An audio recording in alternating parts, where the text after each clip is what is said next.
Fauzianur, NIM 204020000057. Saya dari Fakultas Ekonomi dan Bisnis Islam, jurusan Ekonomi Syariah, Universitas Islam Negeri Syekh Ali Hasan Ahmad Ad-Dari, Padang Sidimpuan. Video pembelajaran ini adalah untuk tugas UTS mata kuliah Ekonomi Keuangan Internasional yang dimana dosen pengampunya adalah Bapak Ananda Anugrah Nasution, SE, MSI.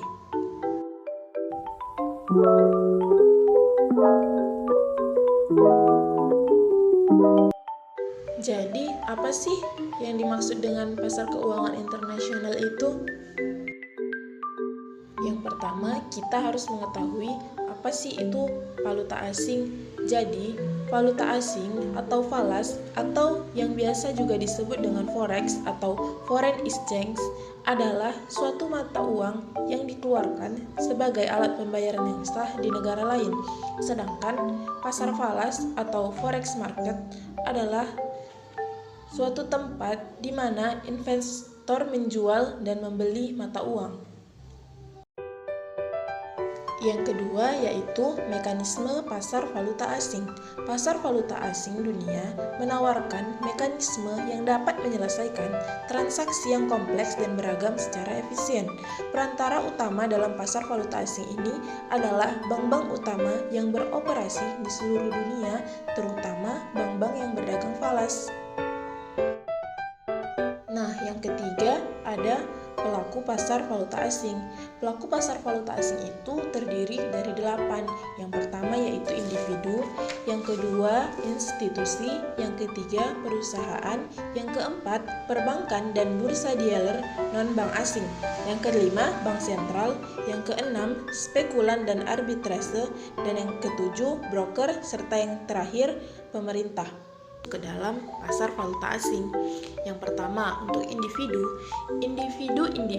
yang bermain dalam pasar falas terdorong oleh kebutuhan bisnis dan pribadinya.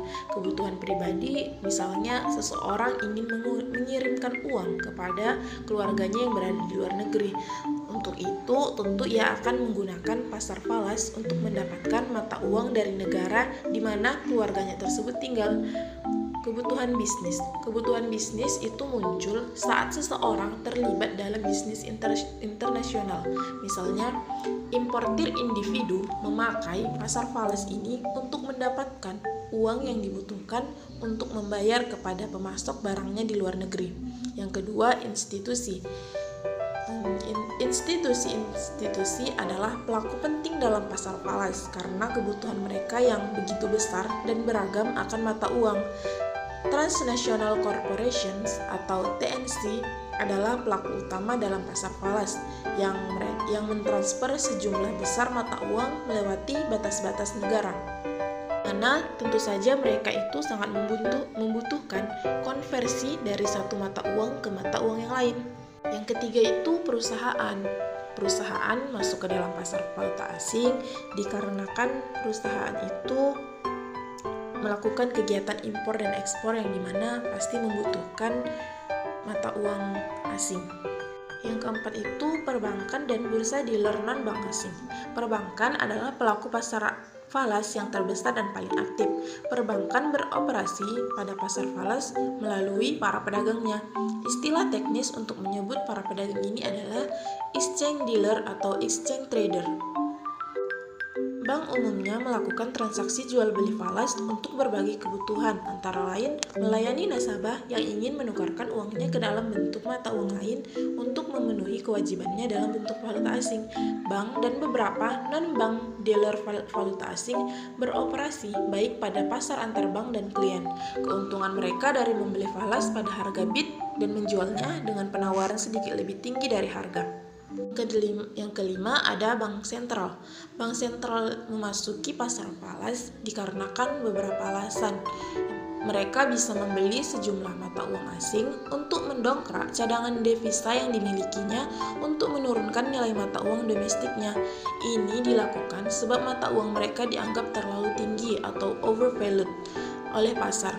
Cara paling mudah mengetahui indikasi suatu mata uang dinilai terlalu tinggi atau terlalu rendah adalah dengan mengamati harga Big Mac. Yang keenam, ada spekulan dan arbitrase. Peran serta spekulan dan arbitrase dalam pasar falas semata-mata karena didorong oleh motif mengejar keuntungan.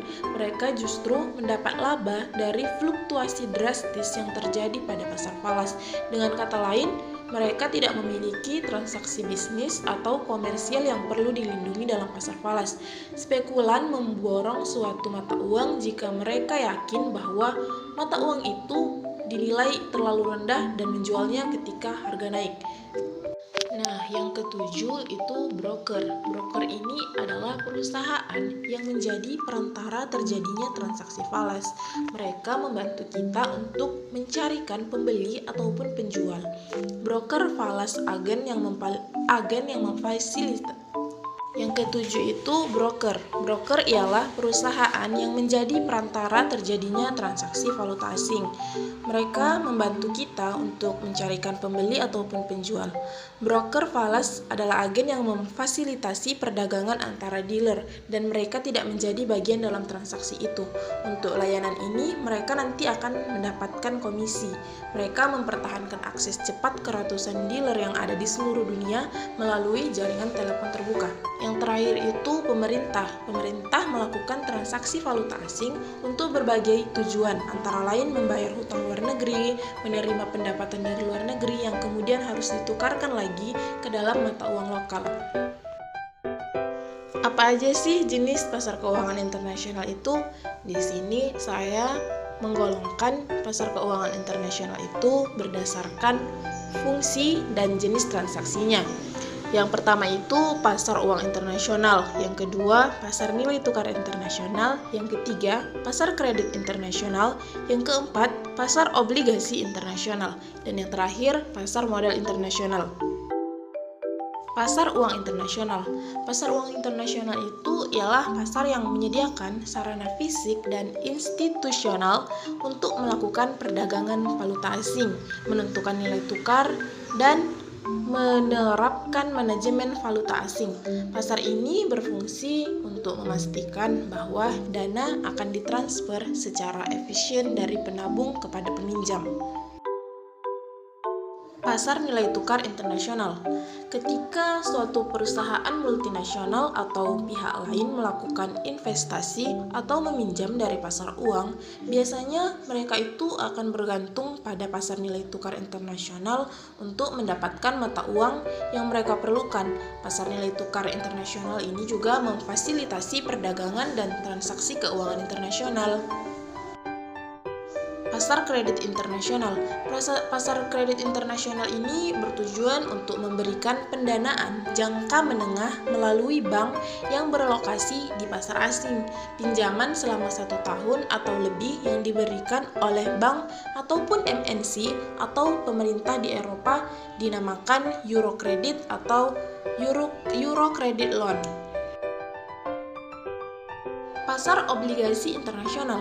Pasar obligasi internasional mewakili sumber utama dari pembiayaan utang pemerintah dunia, organisasi internasional, dan perusahaan besar. Pasar ini secara tradisional itu terdiri menjadi 2, yaitu pasar obligasi dan Eurobond. Yang terakhir, pasar modal internasional. Jadi, perusahaan multinasional itu biasanya memperoleh dana jangka panjang dengan mengeluarkan saham di negara asalnya. Namun, perusahaan multinasional itu juga dapat menarik dana dari investor dengan menjual saham di pasar internasional. Nah, yang terakhir di dalam pembahasan pasar keuangan internasional itu ada pasar mata uang euro. Pasar mata uang euro itu terbagi menjadi 3. Yang pertama itu pasar euro currency, yang kedua pasar eurobond, yang ketiga pasar euro credit. Nah, penjelasan untuk pasar euro currency. Pasar euro currency itu mempermudah pengiriman anggaran internasional, terutama mereka yang memiliki jangka waktu kredit pendek. Di pasar ini, bank umum menggunakan perantara menerima deposito penggunaan jangka pendek dari berbagai mata uang. Setelahnya, uang tersebut juga akan digunakan untuk pinjaman jangka pendek. Umumnya, bisnis mencoba jenis perdagangan besar dengan nilai bisnis besar. Deposan dan peminjam utama di pasar ini ialah industri besar dan institusi nasional. Asal-usul kemajuan pasar euro currency tidak dapat dilepaskan dengan munculnya pasar euro dollar. Pasar euro dollar dimunculkan karena banyak industri Amerika Serikat menyimpan dolar Amerika Serikat pada berbagai bank di Eropa. Pasar euro currency secara besar tertera bank-bank di Asia yang menerima simpanan serta memasukkan pinjaman dalam mata uang asing.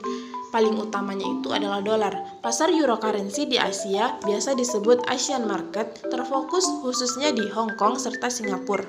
Yang kedua, pasar euro kredit. Pasar euro kredit melayani bagian ekonomi yang kekurangan anggaran, terutama pada angsuran jangka panjang menengah.